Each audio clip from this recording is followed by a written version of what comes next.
nos hemos ido acostumbrando a la soledad, nos hemos ido acostumbrando a que lo que hay es esto de aquí.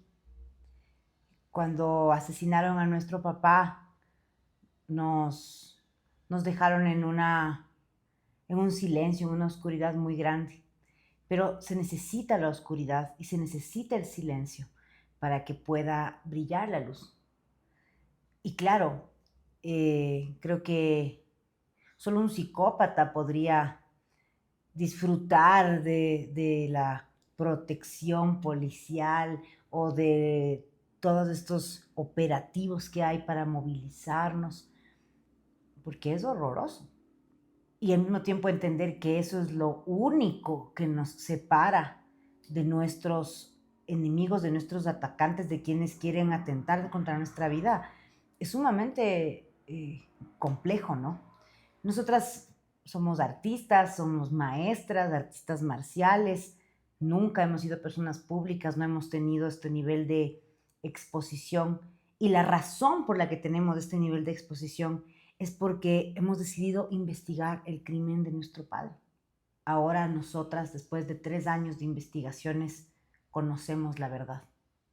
Y eso nos hace sabernos victoriosas. Mi padre decía, ¿no?, en su campaña, el último día que lo tuvimos ahí en un escenario, en el meeting del 9 de agosto en el Colegio Anderson.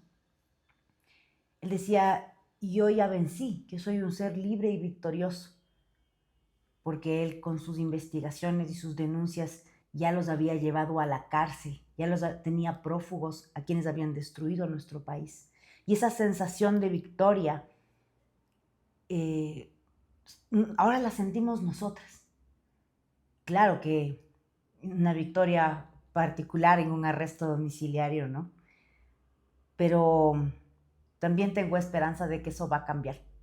Estamos en la recta final y estoy segura de que la historia del Ecuador ya cambió y que la vida de mi padre, su sangre, es ese germen fecundo que ahora estamos viendo estos hermosos árboles de valentía que nos llevan a liberarnos de todo esto que ahora sabemos que es el crimen organizado infiltrado en el Estado. Creo que nuestra vida definitivamente cambia cuando asesinan a nuestro padre. Sí, cambió totalmente la familia, el no poder ir a recibir un abrazo de papá, tener una consulta y no tener a quién acudir. Es horrible. Creo que solo la gente que ha perdido a una persona de una manera violenta podrá entender lo que estamos diciendo, lo que es solo un día que ya no esté esa persona que tanto amas. Pero cambia mucho más cuando empezamos desde el periodismo a encarar este proceso, y cambia muchísimo más cuando nos acercamos a los autores intelectuales, cuando empezamos a hablar de cuál sería la presunta estructura detrás de este magnicidio, cuando empezamos a hablar de la foto de la piscina, nuestra vida cambia, así como cambió la vida de nuestro padre. De la misma forma, se empiezan a hacer seguimientos a la casa, como está probado en caso metástasis. Se empieza a atacar la reputación de la persona que está denunciando esto. O sea, vemos el mismo modus operandi, la misma estructura que hizo estos ataques a Fernando Villavicencio, también atacándonos a nosotras. Y creo que lo más importante es esto: somos las únicas víctimas que recibimos estas amenazas. Hay otras víctimas en este caso, pero somos nosotras las únicas víctimas que hemos enfrentado periodísticamente esta investigación, y que claro, hemos estado activamente en la investigación en la parte judicial, hemos pedido versiones, hemos estado haciendo preguntas incómodas. Entonces, en el momento en el que empezamos esta investigación, nosotros no podemos dedicarnos a otra cosa más que no sea eso, no podemos no estar en Quito. Tenemos que estar aquí para hacer las diligencias, ya no podemos trabajar en ningún lado porque nos volvemos personas muy expuestas, tampoco nadie quiere que estemos trabajando en algún lugar, porque justamente de eso, la gente que empieza a hablar de este caso es silenciada. No podemos olvidar que tenemos 10 personas que han sido asesinadas, que tenían información de este caso. Tenemos 7 sicarios asesinados cuando estaban bajo custodia del SNAI. Tenemos a Negro Yorkis, que es justamente el informante de Lenin Vimos, el que le da toda la información que Lenin Vimos luego puede dar, que curiosamente era un sicario muy cercano a alias Gerald. Él fue asesinado después de dar esta información a Lenin Vimos. Tenemos del ex agente de policía que habría elaborado el informe junto al ex policía Ronald Herrera, que también fue asesinado. Y tenemos a la novia del autor material que ha sido sentenciado, el invisible, la novia de él también fue asesinada. Entonces, sabemos además que a todas las personas que tienen información de este caso las han silenciado. Y a nosotras, que también tenemos información de este caso, ya no faltaron las amenazas de muerte directas de un número de Colombia, amenazándonos para que guardemos silencio al respecto de la información que arrojaba el informe final del caso magnicidio. Si hablamos de porcentajes, tenemos un riesgo medible. Por eso tenemos una seguridad fuera de nuestra casa, por eso no salimos a ningún lado. Y creo que si lo hemos dicho tantas veces es porque creo que aunque nuestro padre lo dijo en una entrevista y dijo, si algo me pasa, y dijo, el correísmo, son ustedes, si algo me pasa a mí, a mi familia, a mi equipo, son ustedes los responsables, ¿sí? Tal vez a Fernando le faltó decir los 4 nombres exactamente, pero él ya estaba apuntando a quiénes serían las personas detrás del crimen político. Claramente ellos nos dijeron que nos callemos sobre lo que arroja el informe final del caso magnicidio, que les apunta a ellos como estructura criminal, y no solo a ellos, sino también a personas que estarían en el encubrimiento. Claro, nosotras lo decimos una y otra vez porque no queremos que haya confusión, pero también sentimos en el fondo de nuestro corazón que vamos a llegar vivas a esta verdad, pero que es importante decirlo. Creo que también nuestro padre no logró dejar en manos seguras toda su información, y también nos hemos adelantado eso y hemos dejado toda la información del caso, todo el expediente completo, sin mutilaciones, el expediente tal como está, con las pruebas de ellos, con nuestras pruebas, con todo, está en manos está en la Saybox y está en manos de Forbidden Stories para que ellos puedan continuar la investigación en caso de que algo nos pase. Pienso que no está mal en la situación en la que vivimos, con el riesgo altísimo de muerte que tenemos, tomar todas las precauciones y advertir al país si algo nos pasa, quiénes estarían detrás, pero sí nos vemos vivas, llegando a la verdad también. Algo que hemos descubierto, que sentimos, es que el caso magnicidio es un caso que será de estudio en un momento, para el periodismo, para el derecho, pero también para el tema de la seguridad. Creo que antes del asesinato del Fernando, el país no entendía lo penetrado que está por el crimen organizado. Y en ese sentido, las medidas de seguridad para candidatos, para personas públicamente expuestas, para periodistas que hacen denuncias reales de crimen organizado, no existían, no tenían la dimensión que ahora tienen. Incluso después del crimen de mi padre, empiezan los policías a tener estas capacitaciones dirigidas a proteger a personas de este tipo de riesgo, ¿no? Entonces creo que ha sido un reto también para las autoridades que llegaron después del crimen de mi papi, entender cómo funciona esto. En muchas ocasiones nosotras nos hemos sentido totalmente abandonadas. Y voy a decir que por eso durante mucho tiempo no contábamos con seguridad ni con acompañamiento. Es más, nos parecía un peligro tener policías dentro del hogar, dentro de la casa, porque papá tenía una gran, se suponía, ¿no?, un gran despliegue de seguridad que al final no sirvió para nada. Es más, ahora entendemos que están siendo investigados también dentro del proceso. Ha sido muy como una doble relación con el tema de la seguridad. Sin embargo, tengo que decir que no puedo ignorar lo que sí veo. Veo un ministro Reinberg peleando contra las cabezas y cabecillas de diferentes bandas. Veo que los detienen a los intocables, que poco a poco estos que se creían los dueños del mambo, ya no son esas personas y están siendo realmente atacados. Ahí nos damos cuenta que nos estamos enfrentando a una estructura que viene por nosotras también, ¿sí? Que no tienen escrúpulos, se van con todo. Ya le mataron a nuestro padre y ahora vienen por nosotras, porque ellos pensaron que matando a nuestro padre se les acababa el problema, pero no contaron con el amor de estas hijas, no contaron con el corazón inquebrantable de estas hijas. Yo no sé quién podría vender su alma, vender su corazón a nadie. ¿Y por qué el gobierno me pagaría a mí $1? No tiene un sentido. Pero lo que sí comprendo yo es que nosotras nos hemos convertido en dos mujeres que quedaron en la indefensión después del asesinato de su padre y que aún así no se rinden porque no tenemos precio. Esa es la razón, creo yo, más importante por la que hemos seguido. Y les contaba, pues antes de empezar a grabar, hemos recibido ofertas de todo tipo, de todas partes, de unas más chéveres, unas menos chéveres, y para nosotros ha sido un camino muy bacano, muy interesante entender que la ética, la verdad, nuestro propio corazón es el único camino.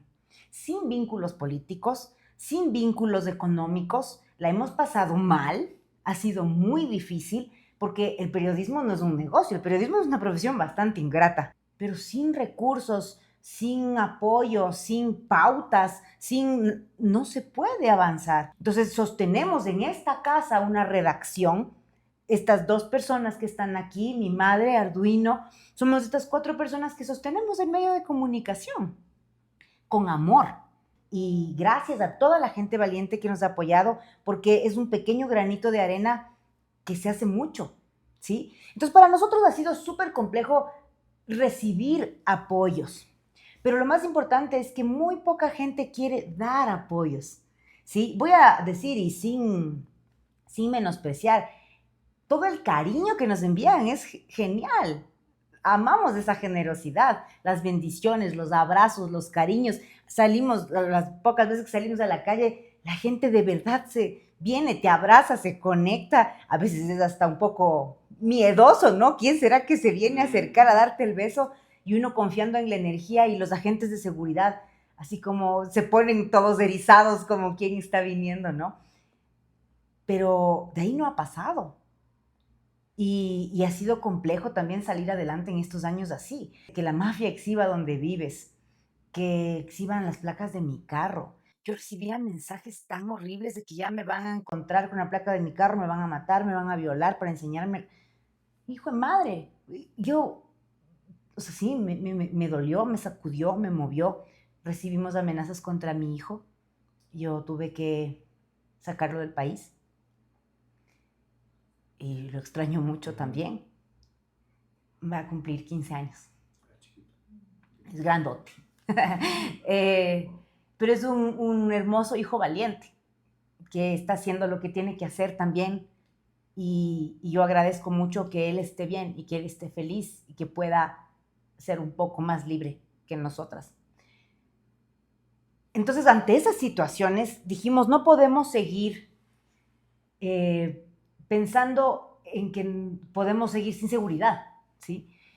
Y siempre decimos, la policía afuera, es disuasorio, disuasivo. Pero una vez un general de la policía me dijo, después del crimen de mi papi, cuando la mafia le ha puesto precio a tu cabeza, solo necesitan acertar una vez.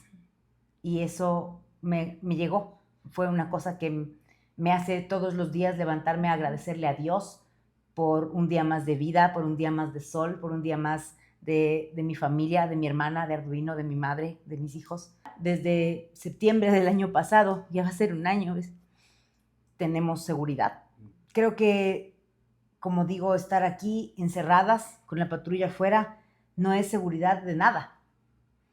El otro día venían unos drones volando encima de mi terraza y nosotras tomando el sol. Es el espacio, unos 3 metros cuadrados en los que podemos tomar el sol, y ahí, justo ahí, el dron encima.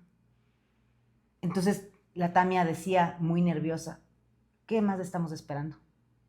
¿Qué más necesitamos que pase para tomar una decisión radical? Porque tú preguntabas algo curioso al inicio, como que si sentimos que estamos muertas en vida o algo así.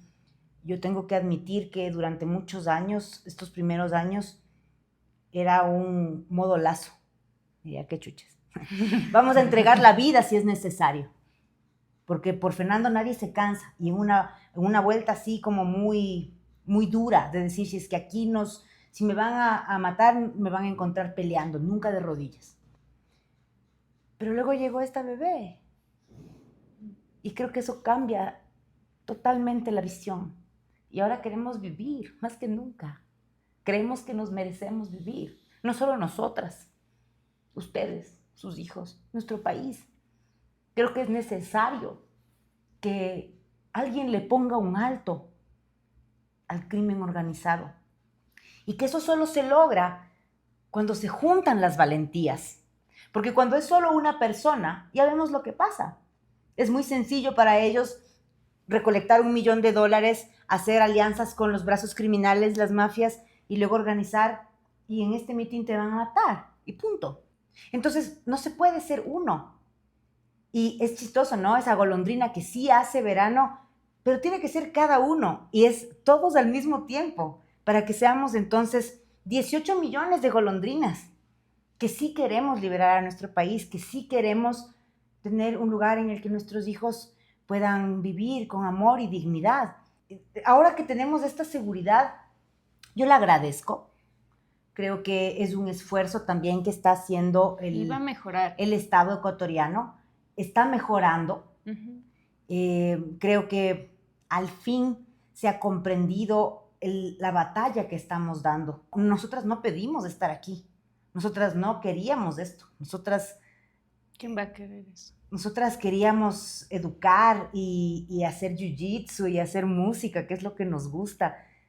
Pero también entendimos que cuando le mataron a nuestro padre, era porque él estaba solo. Ni siquiera el mismo Fernando Villavicencio podía salvarnos a todos, ¿sí? Y eso se quedó demostrado el 9 de agosto del 2023, después del discurso quizás más duro y más tierno, en el que él decía, primero que él ya era un vencedor, que él era libre y victorioso, y que la felicidad que vale es la que nace del dolor más hondo. Nos habló de un país con el que sí podemos soñar, y nos habló de cómo hacerlo. Y de quiénes lo estaban destruyendo. Y luego salió a ser asesinado. Entonces, creo que si el Ecuador no aprende con esta lección, no es un tema de esta familia. No es un tema personal. No nos pasó a nosotros. Le pasó al país. Incluso a los que no colindan con las ideas de Fernando Villavicencio. Fue un ataque a la democracia. Destruyeron la democracia. Ese día no solo murió mi padre, también murió la democracia. Y ahora vivimos esas consecuencias. Creo que tener la vida que tenemos ahora, este encierro, esta soledad de la que empecé hablando, creo que lo haría de nuevo. Porque el proceso, lo que hemos aprendido en este camino, ha sido invaluable. Mi papá decía, lo único que pueden hacer es matarme. Y con eso liberamos un pueblo. Y creo que está sucediendo. Creo que viene desde la panza de la mamá. Sí, ¿no? O sea, es como haber nacido en una familia donde ves a dos periodistas que no se van a dormir sin haber resuelto el caso, que mi mamá tenía una camiseta que decía por la patria hasta la vida. Entonces son como que cosas que pienso que ellos nos setearon. Ellos nos setearon desde chiquitas. Y creo que nuestro padre sabía, porque lo hablamos una semana antes de que le asesinen. Nosotros le hicimos una promesa. Dijimos que si le mataban, nosotros íbamos a quemar todo. Y creo que metafóricamente hablamos de una luz que arde, que quema, que es la luz de la verdad. Y yo justo le decía a mi ñaña, ¿no? Porque a veces es bien desgastante, o sea, somos nosotras con recursos infinitos que son el amor, la pasión y claro, ¿no? La plata de Jordán se va a acabar en algún momento. A nosotras nos mueven cosas más grandes. Pero sí, yo le decía como, ¿sabes qué? Al final, si es que un juez o el tribunal que vendrá después del juicio no falla con la verdad o pasa cualquier cosa o si nos matan, ¿no? Y le decía, yo me voy a ir feliz y tranquila porque yo sé la verdad. Y creo que hay una lucha mucho más grande que, claro, es la lucha de todo un país por la verdad.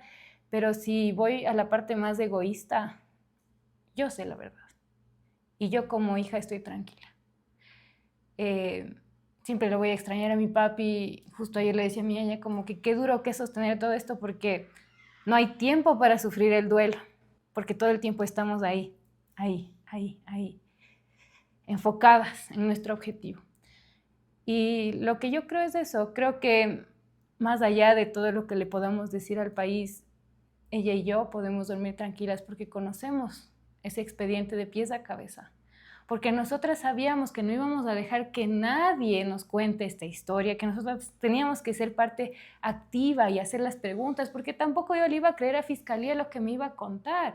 Y de hecho hasta ahora seguimos diciendo que faltan personas que tienen que ser procesadas dentro de este caso. Y solo hasta que esté la última persona que ha sido mencionada, involucrada y luego puedan, obviamente, después defenderse y probemos todo, porque es parte de la justicia, ¿no?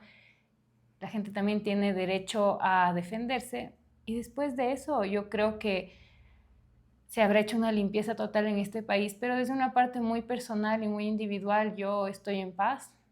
Yo sé la verdad, sé quiénes son los asesinos de nuestro padre, sé quiénes son los presuntos asesinos también. Si es que algo nos pasa a cualquiera de las dos, sé que son las mismas personas. Yo creo que cuando nosotros empezamos a investigar el asesinato de Fernando Villavicencio, nos damos cuenta que el crimen en sí, el asesinato de papá, es apenas la punta del iceberg, ¿sí? Y por eso pues también hemos hecho el libro, hemos hecho el podcast, el especial periodístico, y que debajo de esta estructura, pues todos sabemos cómo funciona un iceberg, ¿no? Tenemos aquí lo visible, la parte que todos conocemos, lo que salió en las noticias, el horror de esos videos de Ito asesinando a mi padre, los policías, todo lo que pasaba.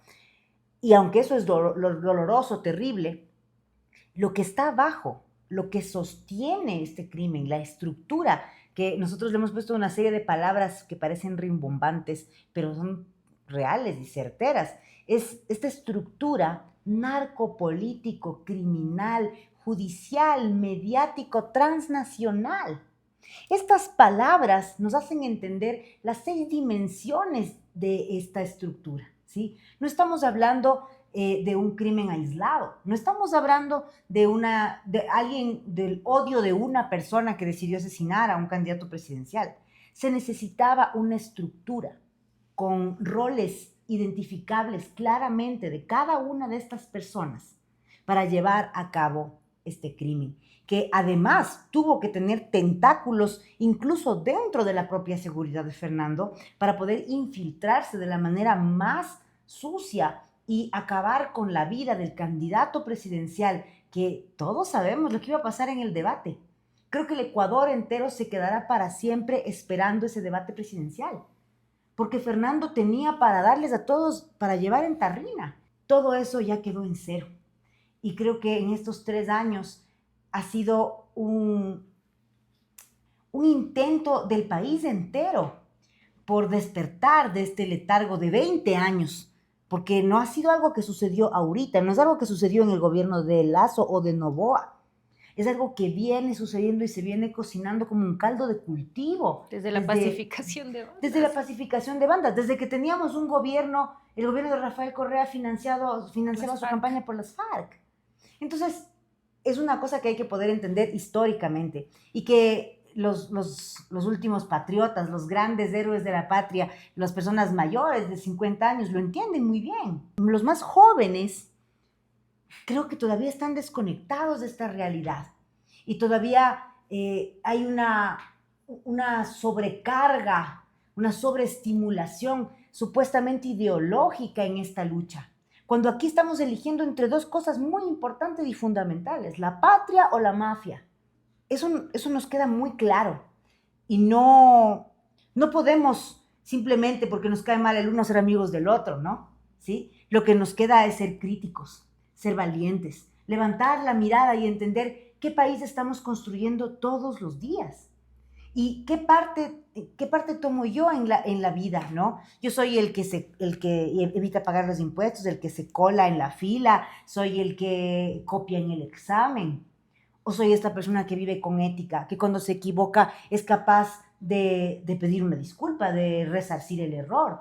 Yo les decía temprano, el error para mí es una cosa maravillosa, porque nos permite avanzar.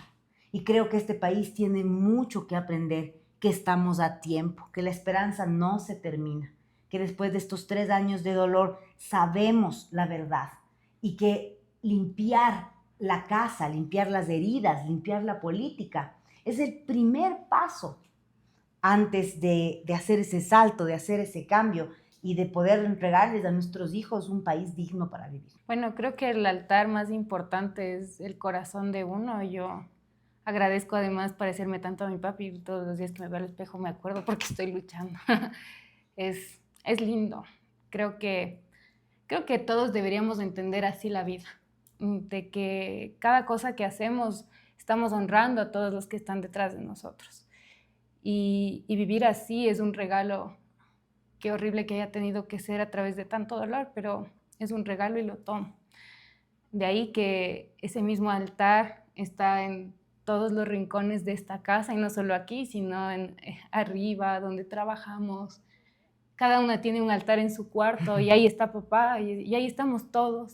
No está solo papá, está toda la familia.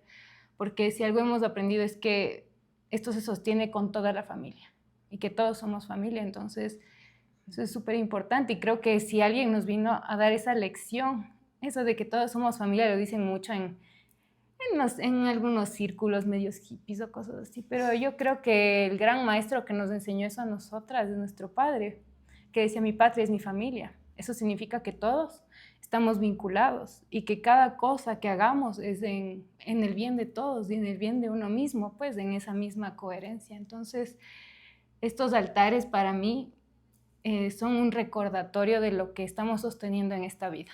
Cuando mataron a nuestro padre, hubo esta gran oscuridad que les digo, ¿no? Y eso requirió que cada uno encendiera su propia luz y eso nos hizo conocer más profundamente a todas las personas que teníamos cerca.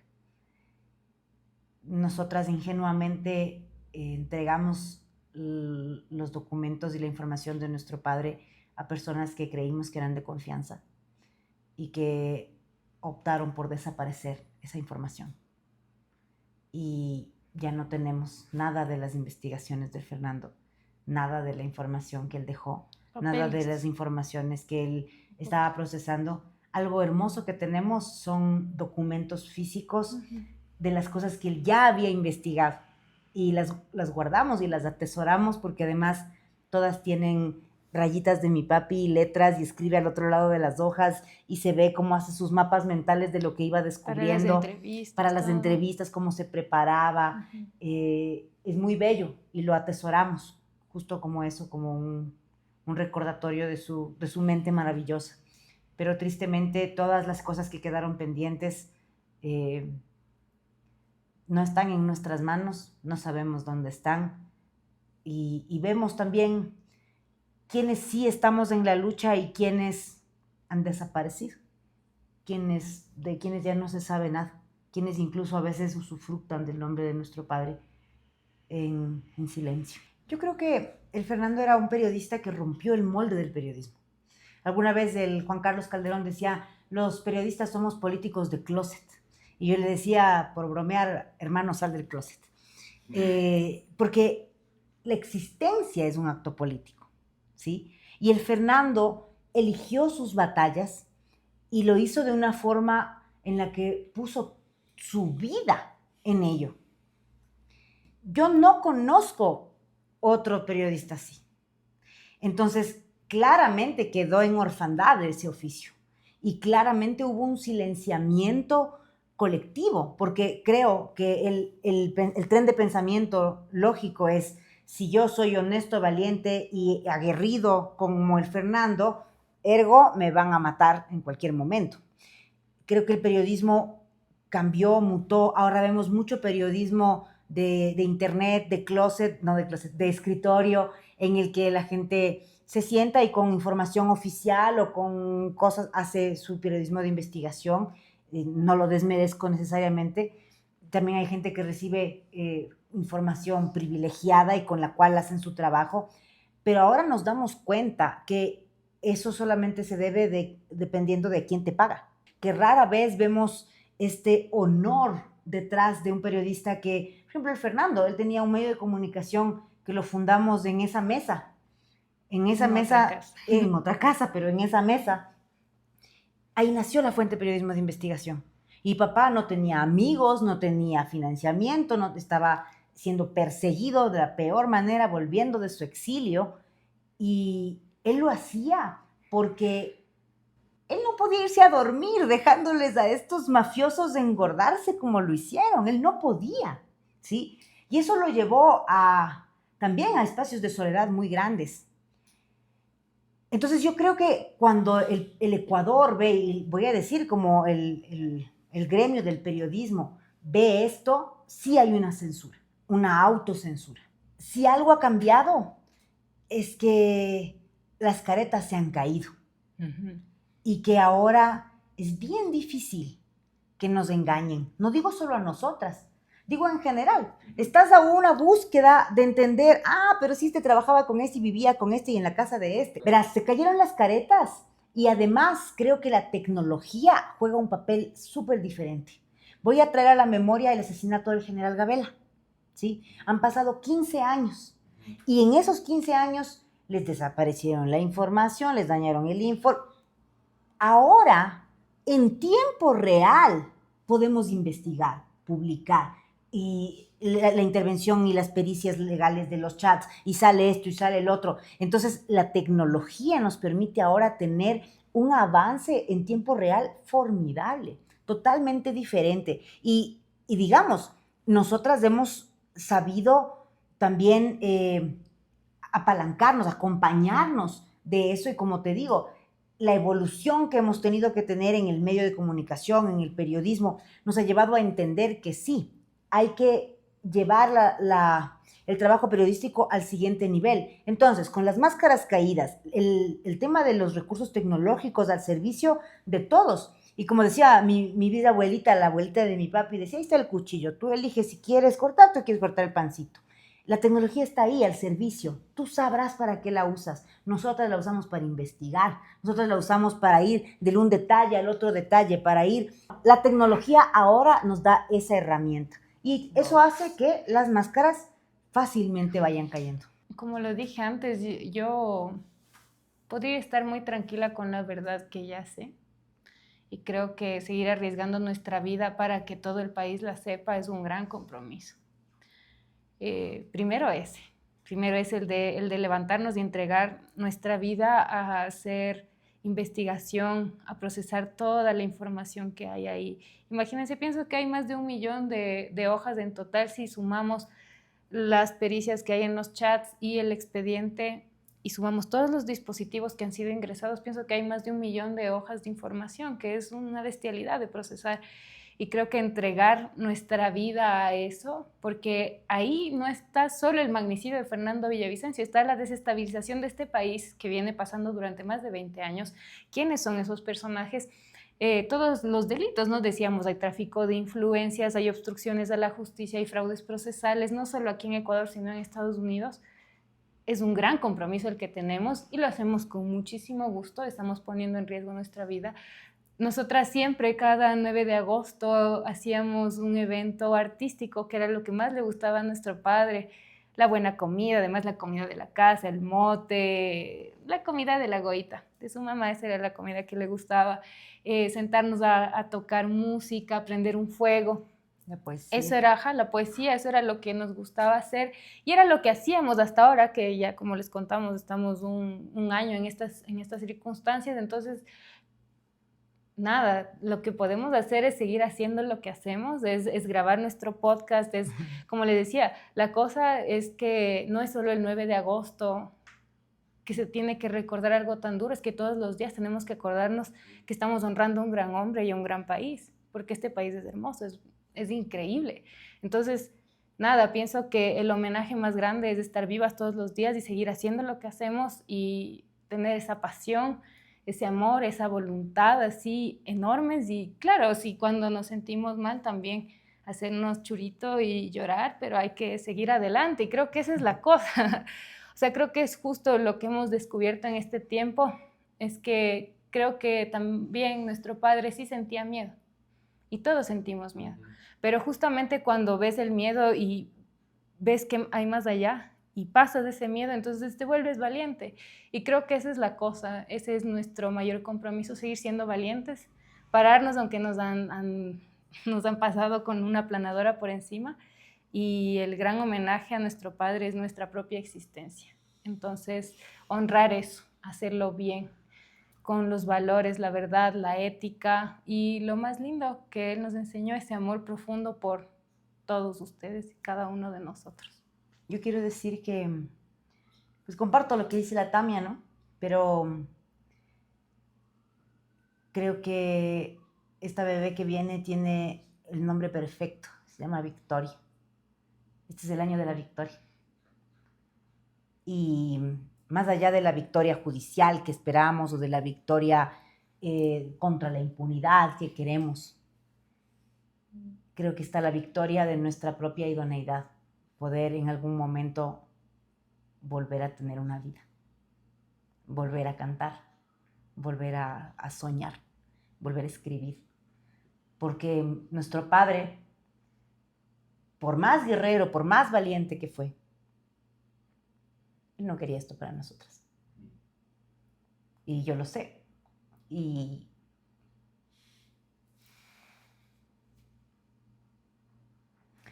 siempre siento que esta bebé viene con la bendición del abuelo y que viene a traernos la paz, el amor, la justicia que nos fue arrebatada. Así que el compromiso es vivir y vivir felices. En la casa puede faltar el pan, pero si falta la dignidad, falta todo. Yo eso vengo a decirles aquí. Yo no vengo a pedirles el voto. ¿Saben por qué? Porque yo ya vencí. Yo ya le vencí a la mafia y vencí cuando perdí el miedo. ¿Y sabe cuándo se pierde el miedo? Cuando el poder ataca a la patria más querida. ¿Y saben cuál es la patria más querida? La familia.